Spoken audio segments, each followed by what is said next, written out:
Come correct or don't come at all. This is the Hartzog Hustle Podcast. Yes, indeed. Yes, indeed. And we're talking about the hustle, strategy, and mindset you need to win in the areas of your finance, your purpose, and your future. Know what I'm saying? If you have heart and you want to learn how to activate the power of your hustle, then this is the podcast for you, baby. For you, baby. Congratulations. And now, your hosts, Anthony and Janilka Hartzog. This is how it should be done.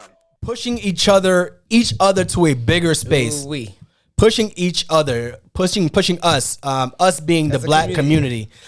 And why don't we work at one table versus each of us doing our own thing? And that was I think they could have spent, that could have been a whole interview I think itself. they ended it with that too, if I'm not mistaken. And Kevin Hart alluded to they're having these conversations, but we all have a bunch of little things that we're doing individually instead of us doing one big thing together. And the main reason we're not doing that is because of ego. Even at their multi-million-dollar, billion-dollar level, it's ego. Well, at our the egos are probably bigger there. Yeah, egos are probably bigger. More ownership, more things at stake. And even at our $1 million level or six-figure or, five-figure level, it's ego. No matter what level you at, and especially in our community, is ego. Instead of us coming together and building one thing, we are building a bunch of little things. And imagine if we all put our resources together. You got the Kevin Harts, you got the Jay-Z's, you got the Oprahs, you got the Tyler Perry's, Meek Mill. You got the all right, Meek Mill. And they came together and at one table and they said, we're going to build this. We're going to build our own team.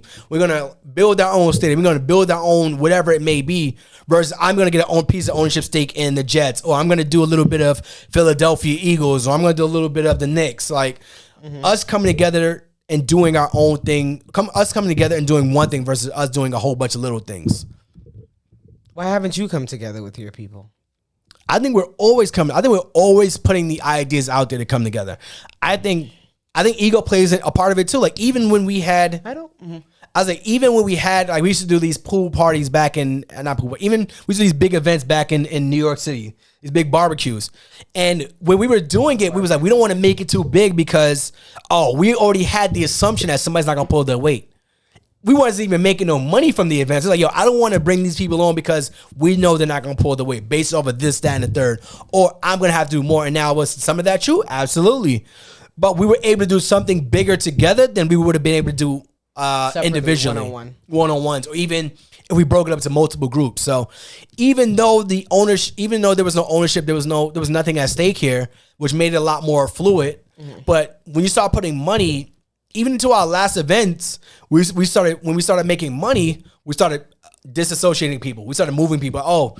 They're not gonna do it, so let's remove them. They're not gonna do it because you don't want to put 20 people in the pot when it could just be 10 for the people that's doing the work. Exactly. We know 10 people are going to do the work. Why do we have 20 people on the brand? Why do we have 20 people in the names? All right, so we're gonna give you a free bottle here. We're gonna give you a free entry for some people. We're gonna give you this. You still get to keep your name, but you don't get that equity stake in with the event itself.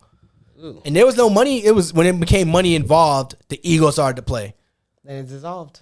And then eventually fizzled out and we stopped doing it. So even at their levels, like we can do these things, but you had mentioned nobody wants to make the first move. Somebody has to grab. Go ahead. What's your quote?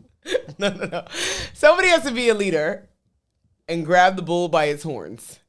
Somebody has to be the leader at some point, and in any group, if you think about any group, it's not even somebody being like cocky or demanding or anything like that. In any group you can think of, any friendship group, somebody has to be a leader and say, okay, this is what we're doing. If not, you're going to in circles of what you're doing, what you're buying, what drink you want, somebody has to take it on.